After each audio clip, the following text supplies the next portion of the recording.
예, 계속해서 수업 진행하도록 그렇게 하겠습니다. 여기 보시면 지금 여기 아래 빨간 지역을 제외한 지역들은 이미 자생적인 교회가 있는 지역들입니다. 자생적인 교회가 있는 지역인데 이 자생적인 교회가 있는 지역 안에도 보면 기독교인이 있고 교회가 있어도 예수님을 믿지 않는 그런 사람들이 있겠죠. 이렇게 이제 크게 기독교인과 아닌 사람들 이렇게 나누고 그다음에 아직까지 복음을 듣지 못한 그런 지역과 종족들이 이 밑에 한 3분의 1좀 차지를 하고 있습니다. 이게 영어로는 non-Christians in 어떤 그룹? unreached group. 아직까지 선교사가 가서 교회를 세우지 않아서 아직까지 복음을 듣지 못하는 미전도 종족이 한 3분의 1 정도로 이렇게 보고 있습니다.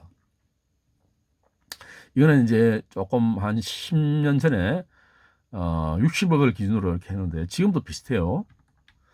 아까 요거는 이제 저희들이 했기 때문에 넘어가고요. 자, 미전도 종족 통계가 나와 있어서 제가 한번 가지고 와봤습니다. 가지고 와봤는데 이게 이제 어디 나오는 건가 하니까 통계 그 웹사이트가 있어요. 여기 보면 조금 희미하게 돼 있는데 THET traveling team.org stats 이게 이제 통계라는 뜻이잖아요. 여기서 이제 제가 좀 한번 가져와 봤습니다. 여기를 보면 어떻게 되어 있는가 하니까 미전도 종족 통계입니다. 지금 현재 여러분들이 보는 것이 그 UPG라 그러죠. Unreached People Groups 이렇게 얘기해요. 이렇게 여러분 나와 있죠. 이렇게 나와 있습니다. Unreached People Groups 이렇게 나와 있는데 이 Unreached People Groups 같은 경우는 종족 집단 미전도 종족 집단이고 보금주의자 비율이 2% 이하인 종족 집단을 갖다가 UPG 혹은 Unreached People Groups 이렇게 줄여서는 UPG라 이렇게 부릅니다. 그래서 전체 미전도 종족 집단을 여기서는 이제 6,741개로 잡고 있네요. 그러니까 우리가 지금 현재 이 미전도 종족 숫자를 아까는 6,800 7개인가 그렇게 했죠. 그러니까 저 한 6,700개에서 6,800개 사이다. 6,900개 사이다. 이렇게 보면 비슷하게 이렇게 우리가 추정을 할 수 있습니다. 6,700개에서 6,800개 정도, 6,817개였으니까, 9개인가 그랬으니까. 근데 여기 전체 미전 종족 내 인구 수가 얼마나 31억 4천만 명이에요. 그 전체 세계 중에 차지하는 비율이 인구 비율이 42.2%를 차지한다는 거예요. 그러니까 이 많은 사람들이 아직까지 민주 종족 속에 민주 종족으로 복음을 듣지 못하고 일평생 태어났다고 죽는다는 말이에요. 그러니까 얼마나 이 안타까운 그런 사람들입니까?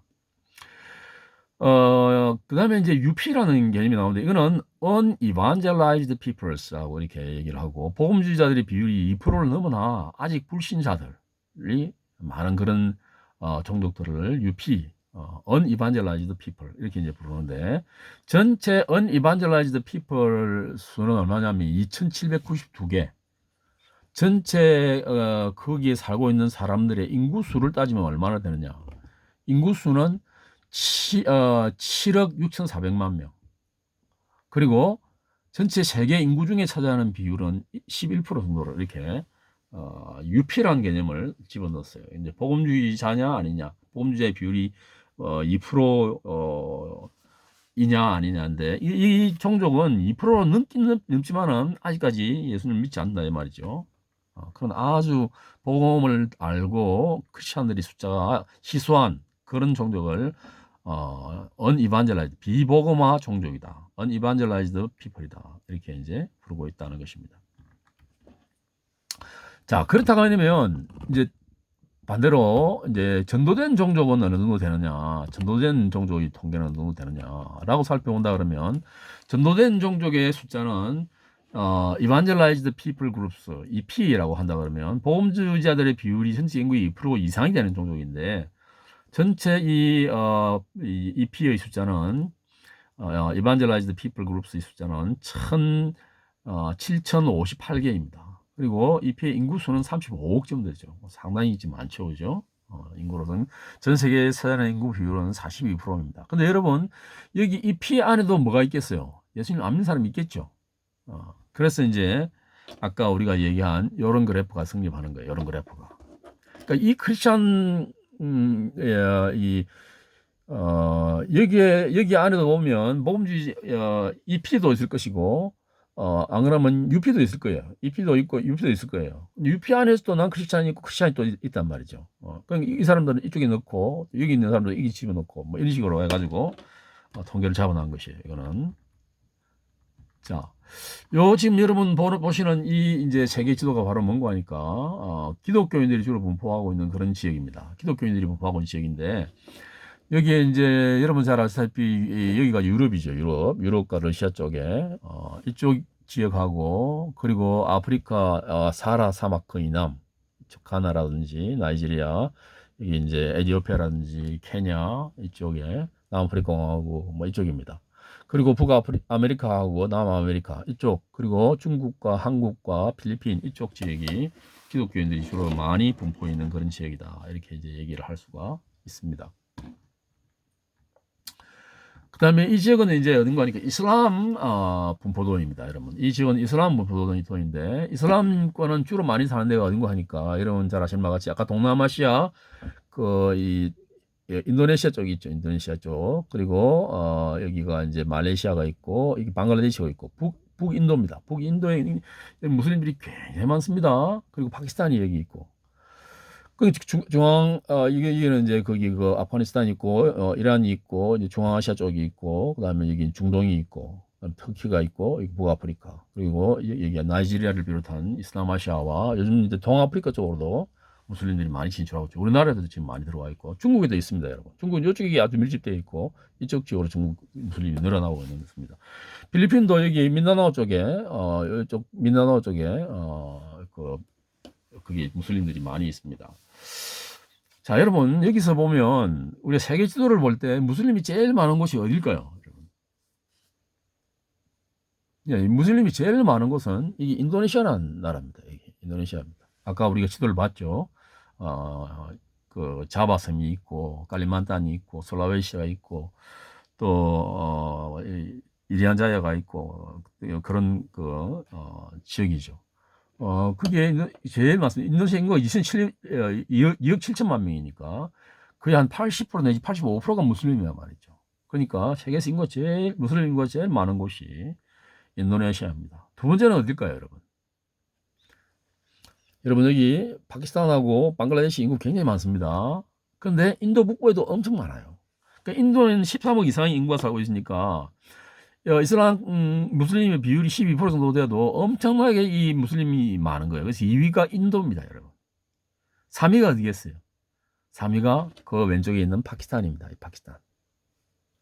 그리고 4위는 파키스탄과 원래 동서로 나눠져 있었는데 같은 파키스탄이었는데 독립을 한 이 방글라데시입니다. 방글라데시 이게 4위입니다. 네 번째 1억이 넘습니다. 이 이슬람 인구가. 그 다음에 이제 5위가 어딘가 하니까 터키입니다. 터키는 99% 이상이 다 무슬림입니다. 6위가 어딘가 하면 이란입니다. 이란. 6위가 이란이고 7위는 이집트입니다. 이집트 인구가 많으니까요. 8위가 어딘가 하니까 여기 우즈베키스탄이라는 곳이 여기 있습니다. 여기 우즈베키스탄이 무슬림 인구가 굉장히 많아요. 9위는 어딘가 하니까 여기 이제 여기에 말레이시아가 있습니다. 말레이시아. 10위는 어딜까요? 10위는 10위는 우리가 생각할 때 굉장히 없으리라고 생각한 중국입니다. 중국. 여기 지금 이 신장 위구르 지역에 무슬림들이 많이 살고 있어요. 그래서 인도가 2위고 중국이 10위를 차지하고 있습니다. 무슬림 인구가 많은 지역으로. 그 정도로 지금 현재 전 세계에 광범위하게 분포가 되어 있다. 그러나 아메리카 대륙은 상대적으로 조금 뜸하고 아프리카 남부 오세아니아 유럽 쪽에는 상당히 좀 낮은 지역인데 요즘에 이제 아프리카 난민들이 유럽으로 들어가 가지고 무슬림이 굉장히 좀 세력을 확장하고 있는 그런 상황 가운데 있죠.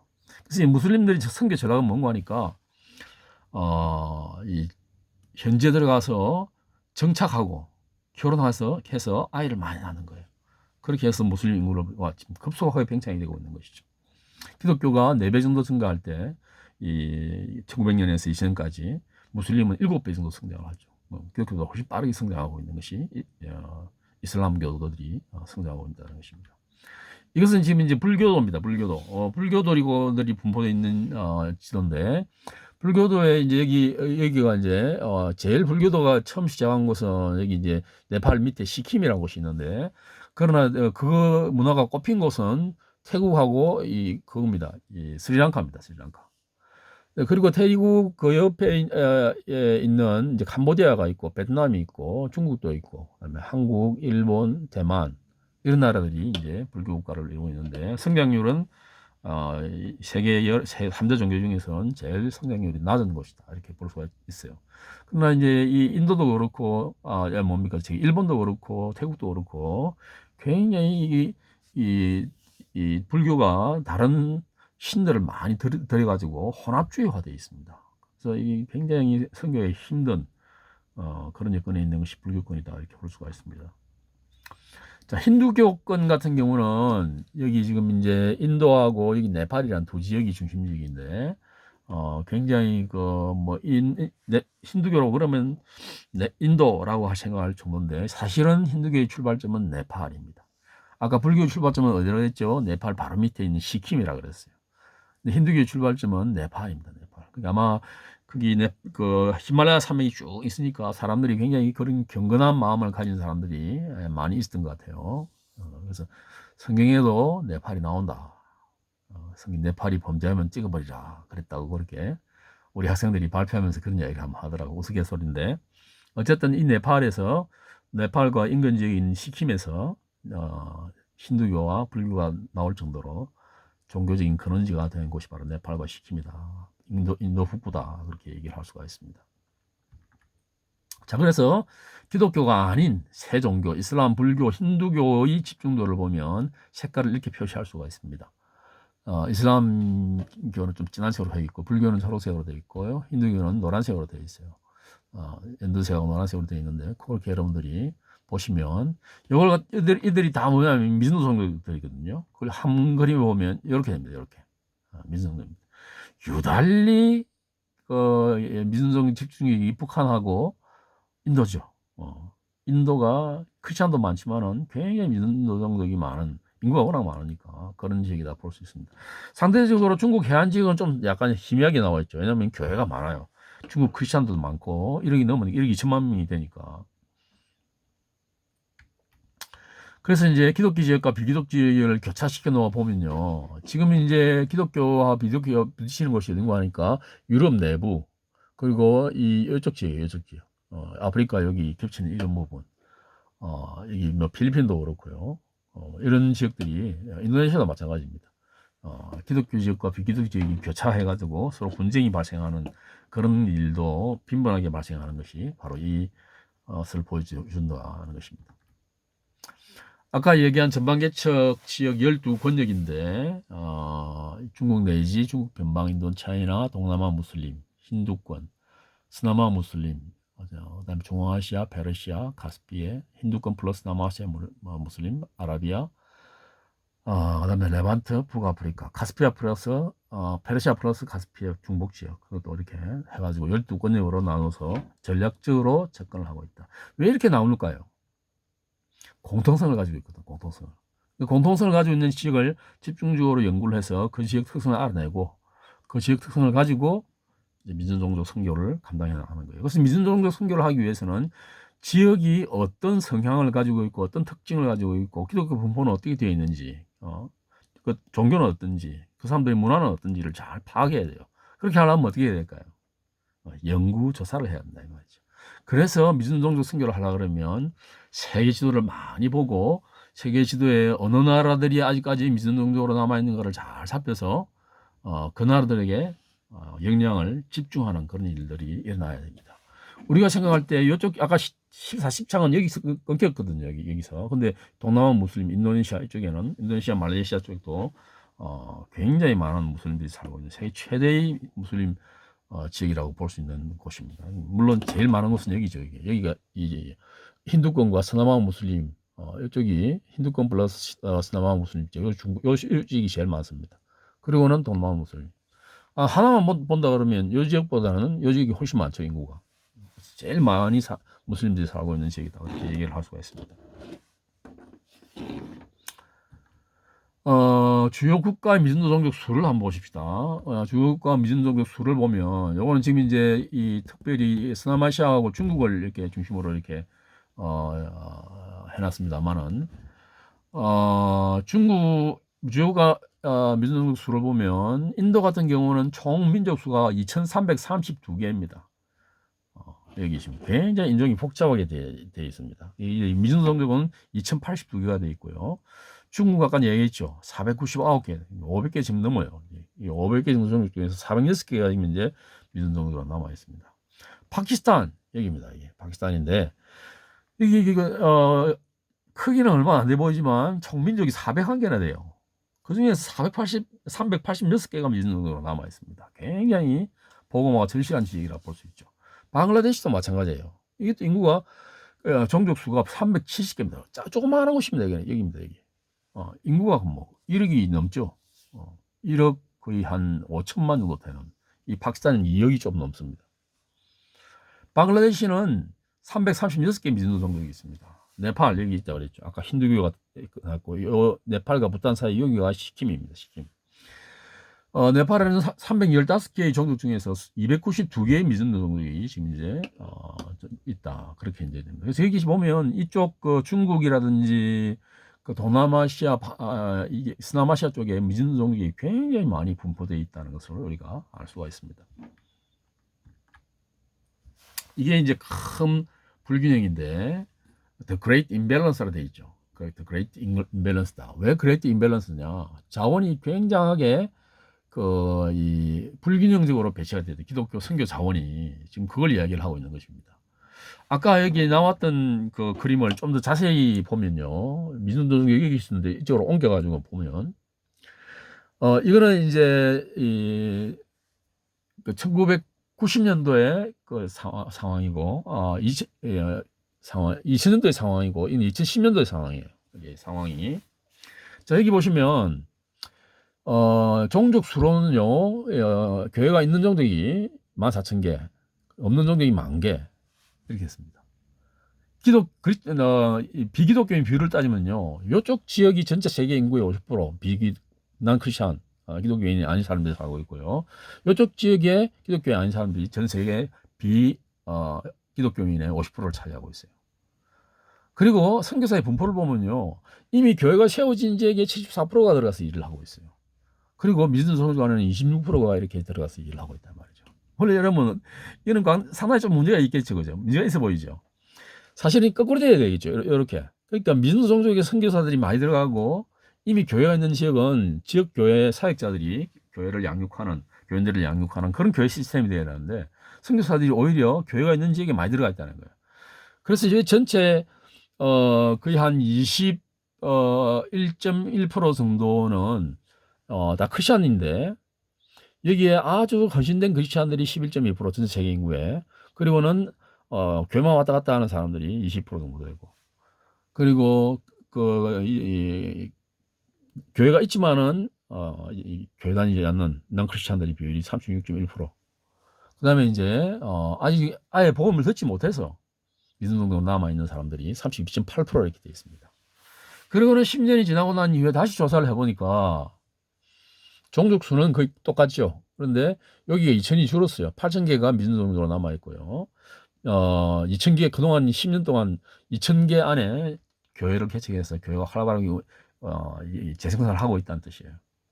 그리고 전 세계 예수 안 믿는 사람을 100이라 봤을 때 그 예수 믿지 않는 사람 100 중에서 60%가 미전도적 지역 쪽에 살고 있고 나머지의 40% 지역에 예수 믿지 않는 사람들이 전 세계 불신자들 가운데 40%가 교회가 있는 쪽에 살고 있다는 말이죠. 그 정도로 미전도 종족에서 사역하는 것이 중요하다는 거죠. 근데 미전도 종족 안에서도요 교회가 있긴 있어요. 그래서 거기 크리스천들이 실제적인 크리스천들이 1%가 있습니다. 전 세계 인구에. 나머지 99%는 이쪽 지역에 교회가 세워진 지역에서 있겠죠. 이게 교회가 있는 쪽도 있습니다, 여러분. 그런데 교회가 스스로 재생산할 수 있는 능력이 안 된다는 말이죠. 전체 해외 선교사들을 본다 그러면 이게 74%였는데 90%로 늘었어요, 오히려. 이쪽 교회가 있는 쪽에 더 선교사들이 많이 간다는 말이에요. 이게 큰 불균형이라는 뜻이에요. 여기에는 26%였는데 이게 10%가 됐어요. 그래서 헌신적인 그리스도인 비율은 그래도 1.9%, 한 12%로 많이 늘었어요. 명목상의 그리스도는 좀 늘었어요. 20.5%로. 그리고 이 교회는 있지만 예수님을 믿지 않고 교회 다니지 않는 사람들이 27.13%가 여기 있습니다. 근데 이제 아직 아예 처음부터 끝까지 태어나면서 죽을 때까지 복음을 한 번도 듣지 못한 사람들의 비율이 40.3%더 늘어났어요. 민족종 내의 비그리스도인들이. 이렇게 이제 통계가 나와 있을 정도로 선교 자원이나 인력이 굉장히 불균형하게 분포되어 있다는 것을 우리에게 보여주고 있다는 것입니다. 31억 5천이 복음국 회리에 있는데 전도된 종족이 24억, 전도된 종족 내 불신자가 22억, 그리고 믿는 종족이 31억 5천. 이렇게 우리가 살펴볼 수가 있다는 것입니다. 유럽 같은 경우도 마찬가지예요. 유럽 같은 경우도 보면 요즘에 한참 이제 무슬림 그 아프리카로부터 무슬림들이 많이 진출해 들어가 가지고요. 지금 코로나 바이러스 때문에 굉장히 지금 한 상황인데, 지금 이쪽 지역에 프랑스 같은 경우 보세요. 이게 지금 5%에 10% 사이죠. 네덜란드도 마찬가지예요. 지금은 아마 독일도 그쪽에 들어갈 거예요. 독일도 엄청나게 많은 터키 사람들이 들어가거든요. 옛날에는, 왜냐하면 이 1차 세계대전 당시에 터키와 오스트리아와 독일이 동맹국가였단 말이죠. 그러니까 굉장히 터키하고 독일이 가까워요. 이 터키는 EU에 가입하려고 애를 많이 쓰죠. 독일과 가깝다는 이유 때문에. 자기 땅도 여기 있으니까. 근데 EU에서 주로 프랑스에서 반대를 하죠. 왜냐하니까 독일과 가깝고 종교가 너무 이질적이에요. 문화도 다르고. 그래서 터키는 유럽에 속한 것 같지만 사실은 유럽에서는 잘 안 끼워주는 그런 나라입니다. 이 나라는. 여기는 뭐 거의 뭐 50% 이상이고, 여기 알바니아도 마찬가지 50% 이상입니다. 여기에 그 보스니아 헤르체고비나도 10에서 50% 정도 굉장히 무슬림 비율이 높습니다. 그래서 점점 이게 지도가 진해져 가고 있다는 말이죠. 심지어 북부에 극 살기 좋다는 덴마크나 스웨덴 같은 경우도 무슬림 인구가 거의 5% 육박하는 게 큰, 덴마크는 5%가 더 돼요. 이게는 그런 상황이 지금 전개되고 있다는 것입니다. 자, 아까 아프리카 얘기를 했죠. 아프리카 같은 경우는 여기 보시면 굉장히 지금 현재 아까 유럽을 이야기했는데, 유럽과는 조금 더 다르게 아프리카는 굉장히 북아프리카 쪽에는 무슬림이 강합니다. 무슬림이 굉장히 강해요. 그래서 여기 이 색깔로 무슬림 다수 지역 분포로 이렇게 돼 있죠. 여기 소말리아라든지 에티오피아 반. 이게 원래는 소말리아 땅이었는데 이 에티오피아 뺏어갔어요. 이 수단이고 차드 아래쪽에, 그다음에 이제 수단 이 아래쪽에는 이 크리스찬들이 좀 많이 살죠.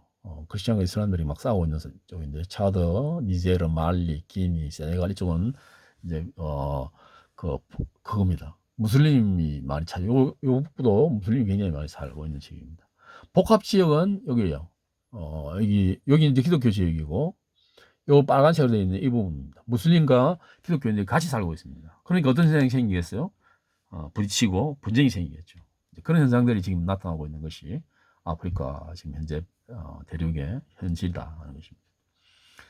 면적으로 본다 그러면 여기 뭐 사하라 사막을 빼놓고는 이쪽 지역이 훨씬 넓어 보이죠. 그러나 아프리카 무슬림의 증가 속도는 덜풀처럼 퍼져나가고 있는 그런 상황이다 하는 것입니다.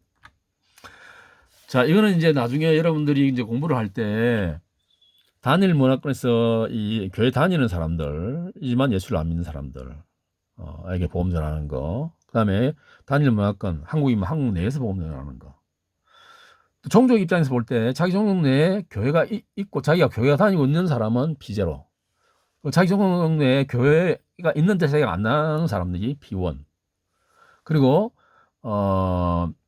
문화는 상당히 약간 유사성이 있는데 문화가 그래도 상당히 다른 그 종족에 가야만 교회를 찾을 수 있는 종족이 P2입니다. 아주 이질적인 문화에 가야만 교회를 찾을 수 있는 그런 종족이 P3입니다. 사우디라든지 뭐 이런 식이죠. 또 이제로와 이원 단일 문화권에서 복음 전하는 것이고, 그 복음 전하는 자의 입장에서는 이건 종족의 입장이고, 이거는 복음 전도자의 입장이에요. 그래서 이거는 이 투는 이거는 다른 타문화권이죠. 이 쓰리는 아주 일적인 문화권이에요. 타문화권이에요. 그래서 단일 문화권에서 전도하는 복음을 전하는 것을 일반적으로 전도라고 얘기를 해요. 지금 통상적으로 원래는 그렇지 않은데 이건 해외 전도고 국내 전도죠. 또 해외 선교고 국내 선교죠. 뭐 이런 식으로 말하는 게 정확한데, 그러나 일반적으로 이렇게 얘기합니다. 그래서 통상적으로 이제 교회가 있는 쪽, 일본이라든지 필리핀이라든지 뭐 태국이라든지 뭐 말레이시아라든지 이런 쪽에 가서 복음 전하는 것은 일반 선교예요. 일반 선교. 왜냐하면 거기는 교회들이 다 있거든요. 자생적인 교회가 있어요. 근데 진짜 우리가 선교가 필요한 지역은 어딘가 이쪽 지역입니다. 이쪽 지역.